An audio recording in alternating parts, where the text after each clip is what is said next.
Nós estamos de volta aqui no Hora da Família, e Hora da Família hoje é especial porque tem o Padre Valdeir de Santos Goulart, que é especial também, está falando para a gente aqui, olha, trazendo tantas notícias sobre a vida da igreja, eu acho que é importante isso, mas o assunto principal nosso aqui é o lançamento do livro do Dom Odilo Scherer. Dom Odilo é cardeal, arcebispo em São Paulo, de São Paulo, e vai fazer o lançamento do seu livro na Expo Católica, no dia 3, né, Padre? Dia 3, domingo, às 3 horas da tarde. Todos estão convidados. Convido mesmo lá, dar um abraço no Dom Odilo, pedir o autógrafo lá. É um livro muito interessante chamado Fé e Política, são reflexões sobre fé e política, né? Exatamente. O Padre Valdeir é um dos organizadores do livro. E é importante, eu acho que é importante para todo cristão que realmente, cristão que quer assumir na sua vida a sua postura moral e política, é muito importante que a gente tenha como base o que a igreja pensa, né? Na verdade, o livro do Dom Odilo traz um pensamento, o ensino social da igreja, né? Repete, Isso, né, praticamente exatamente. o ensino social da igreja, né? Fala sobre o ensino social da igreja, a doutrina social da igreja. Interessante. E ele já começa no primeiro capítulo do livro com o diálogo interreligioso. Olha que interessante. É interessante a forma como ele vai colocando, né, da questão dos católicos com os judeus, né, os 50 anos de diálogo que existe, né, e também com outras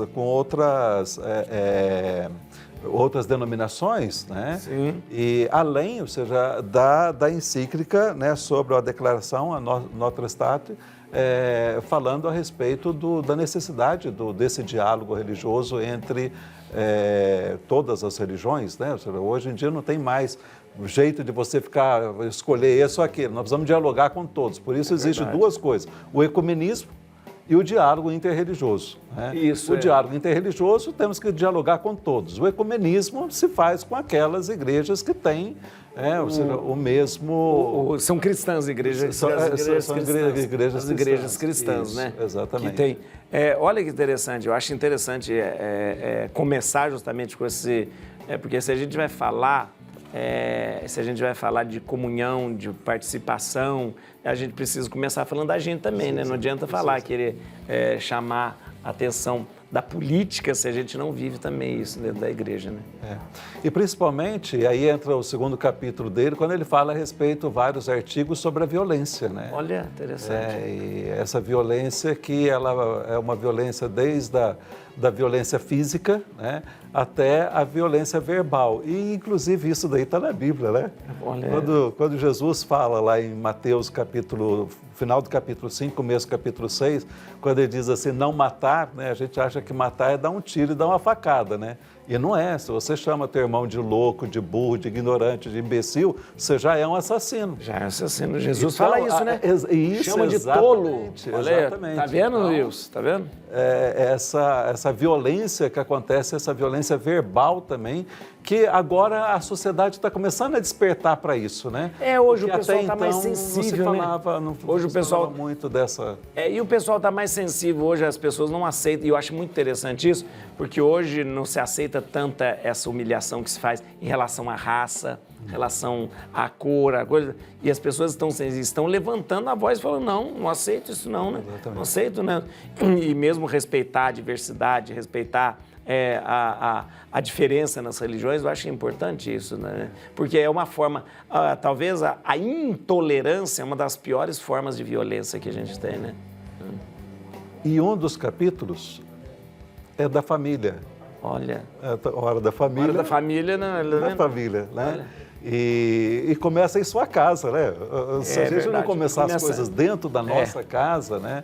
Fica realmente muito, muito difícil. Acho que foi até uma campanha da Fraternidade Começa em sua casa. de 1979, me Começa parece. em sua casa. Começa em sua casa. E depois teve a CNBB, fez uma sobre a família, chamava assim, e a família como vai? E a família como vai. E a família como vai, mas aí começa em sua casa, é interessante, eu lembro é verdade. E atrás, né, ou seja, do capítulo sobre a família, aí entra a questão da bioética.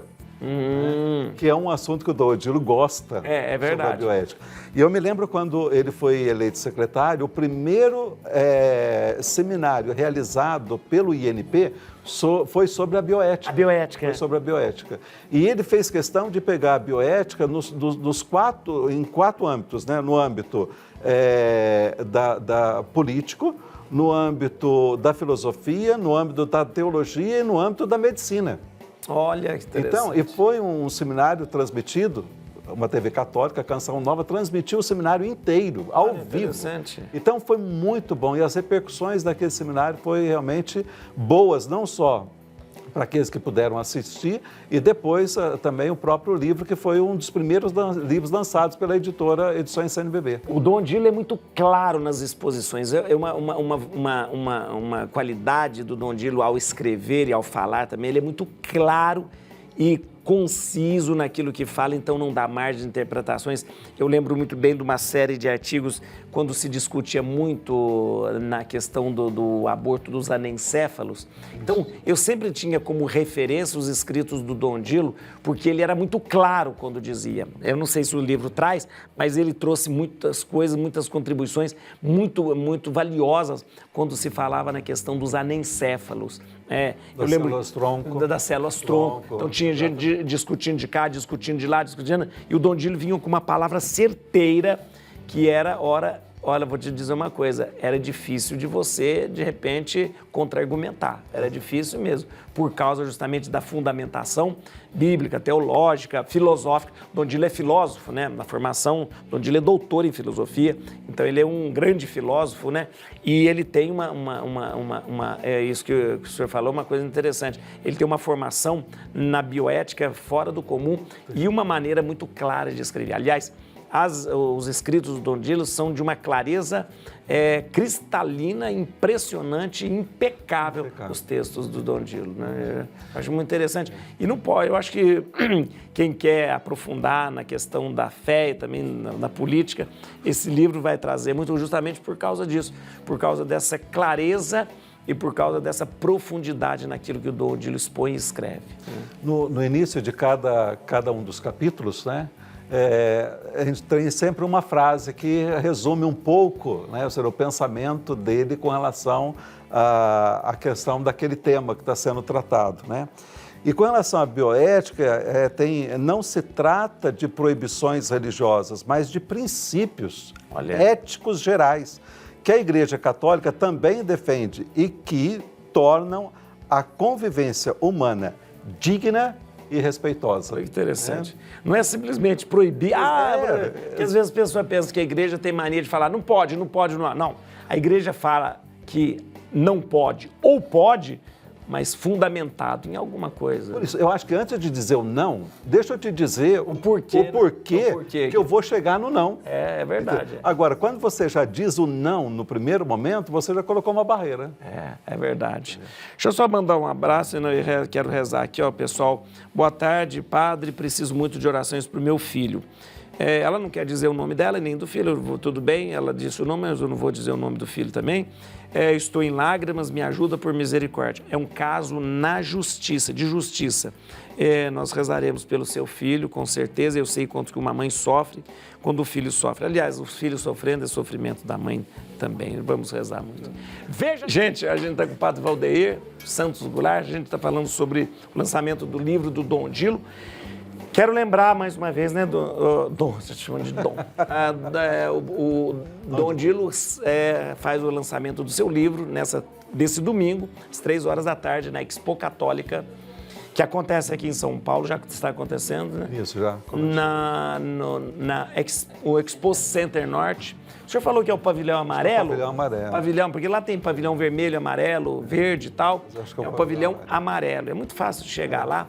Aliás, é interessante visitar a Expo Católica, tem muita coisa interessante, mas o mais interessante que vai acontecer domingo é o lançamento do livro do Dom Odilo, chamado Fé e Política, né? Você sabe que quando nós fomos pensar na capa do livro, então nós tínhamos assim, vários elementos que gostaríamos de ter usado, né? Vamos usar o báculo, vamos usar uma foto de dentro da catedral, vamos usar uma foto de fora da catedral, né? Mas, de repente, ou seja, com esse tema que ele deu para o livro, política, que são reflexões, ou seja, daquilo que a sociedade vive no dia a dia e que a igreja precisa voltar, aí nós pensamos assim, mas por que não ter um jovem na capa, os jovens na capa? É mesmo. Né? Então, ou seja, o Dom Odilo, você pode ver que todas as jornadas mundiais da juventude, o Dom Odilo está presente. Ele gosta de estar ali junto com os jovens, de dar as verdade. catequeses, né? Então, aí nós achamos por bem colocar justamente um grupo de jovens aí reunidos, né? Olha, interessante. Olha, são os jovens mesmo reunidos. Reflexões sobre fé e política. Cardeal Odilo Pedro Scherer. Odilo Pedro Scherer, cardeal, arcebispo aqui de São Paulo, no lançamento. Aproveita, dá um abraço no Dom Odilo, todo mundo lá no domingo, né, para participando. O senhor vai estar lá? Vou estar lá. Vai estar lá também, né? Vai estar lá também, né? E o livro, ele foi feito, tem uns organizadores, mas todo revisado, revisto, né, pelo próprio Dom Odilo, né? Pelo próprio Dom Odilo, ele que fez assim, nós fizemos a seleção, selecionamos em torno de 80 e poucos artigos. Sei. Dos 300 que ele tem, mais de 300 que ele tem. Nossa Senhora! E aí nós selecionamos esses 80 e ele escolheu 70. Sei. Então são 70 artigos e ele também ajudou na classificação dos temas de acordo com o artigo de acordo com o tema. Né? Então, o livro vai estar à venda também nas livrarias católicas também. Nas livrarias católicas. E nas edições CNBB. As edições CNBB, que né, tinha que ser pelas edições CNBB. Claro, tem que ser nas edições CNBB. Ele é um dos fundadores da editora. E se não é publicado pela editora, não dá, né? A edição CNBB hoje é responsável por todas as publicações oficiais da CNBB e também da igreja. Da igreja, né? isso. Todas as publicações saem pelas edições CNBB. Agora, é importante também um detalhe, né? Quando a gente fala edições CNBB, é importante que fique claro para as pessoas que as edições CNBB, ela ajuda na manutenção da CNBB. Sei, é verdade. Porque há um tempo atrás se vinha muita ajuda de outros países, porque o Brasil precisava. Hoje, ou seja, não é que o Brasil não precisa, a gente sempre precisa de ajuda, né? Mas tem muitas coisas que a gente pode fazer dentro, né, da própria conferência, da própria igreja, né, para manutenção da conferência. É verdade. E aí, ou seja, é o trabalho missionário na Amazônia, é o trabalho missionário em outros países, né? No Haiti, que tem missão, Angola, que tem missão. Então, a finalidade da editora é justamente ajudar na manutenção da conferência. Dá licença aqui, padre. Olha o pessoal mandando mensagem. Padre, peço oração pelo meu filho que está passando por uma crise muito difícil. Nada está dando certo para ele.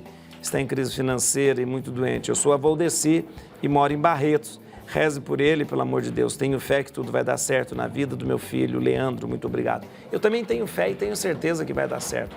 Quando a gente passa por alguns momentos, a gente passa somente por fases. Nós não ficamos a vida toda passando por esses momentos de sofrimento. Toda provação, toda crise que nós passamos sempre é para nos melhorar e sempre para melhorar. Então pode ter certeza que daqui uns dias já vai estar tudo melhorando pro Leandro, viu? Pode ter confiança nisso. Olha aqui, olha. Meu nome é Imaculada e peço orações para minha neta que se encontra com depressão, doença da alma. Sou da cidade de São João Evangelista, Minas Gerais. Rezo. Viu quanta gente em depressão, padre? Muita gente. Muita gente em depressão. O mal do século. O mal do século. A depressão, meu Deus do céu, precisa de tratamento, precisa de médico. E muita oração. E muita oração, sim. Viu, gente? Muita oração e muita vida de comunidade. De comunidade, porque ajuda a superar É verdade. Você está junto ali, vai na sua paróquia, na sua comunidade, vai estar junto. Ajuda aqui, ajuda ali. Boa tarde, padre. A sua bênção reze pela saúde e na paz da minha família, principalmente pela saúde do meu esposo, Luiz Alberto, da minha filha, Hilda Beatriz, e pela depressão que me encontro. Olha aí, de novo, mais depressão também. Maria Rita de Aracaju, se Deus te abençoe. Então, vamos rezar assim, para que a gente possa... Escutou o que o padre Valdir falou? A gente procurar ter uma vida de comunidade, né? Buscar na nossa paróquia. É uma forma da gente sair da gente. Da gente, né? Quando a gente sai da gente, quando a gente entra dentro da vida comunitária, que a gente começa a ver outros problemas, outras dificuldades, pessoas com limitações muito maiores do que a nossa, isso ajuda a superar. E olha, você fala, eu vou para a igreja, lá na igreja o pessoal fica fazendo fofoca, mas é bom, até distrai também, gente que briga com um, briga com o outro, a igreja tem uma brigada às vezes, né? Um que não gosta de, mas pelo menos distrai também aquela, né? Gente, eu quero, só mais um aqui. Boa tarde, Padre Juarez, muito bom saber que existe uma instituição no qual está, olha aqui, ó, olha o que ele falou, olha aqui, ó, boa tarde, Padre. Foi pro senhor. Muito bom saber que existe essa instituição no qual está cadastrado e está todos os padres, né? Olha aí, que bom. Ele falou, isso é bom para a gente saber também e não ser enganado por padres que se passam, olha que interessante, exatamente, se passam sendo padres, porque ela falou que já foi enganado uma vez. Então, quando de repente você vai lá, vai ver se o padre está lá. Interessante mesmo, né? Você sabe que teve diocese que acolheu uma pessoa que falou que era padre, ele ficou 3 anos lá na paróquia. Que absurdo! Celebrou casamento, celebrou batizado, celebrava missa, ele não era padre. Olha para você ver. Ele não era. E olha para você ver a importância de um anuário, de uma fonte onde você possa consultar. Exatamente. Padre, vem cá comigo e eu vou chamar, olha quem está aqui, o diácono Lúcio. Diácono Lúcio, Deus abençoe. Tudo bom, Você padre? conhece o Padre Valdeir? Padre, claro, conheço a bênção, padre. Tudo bem? Diácono Lúcio. Que alegria. Diácono Lúcio, Padre Valdeir, ele faz o terço, o santo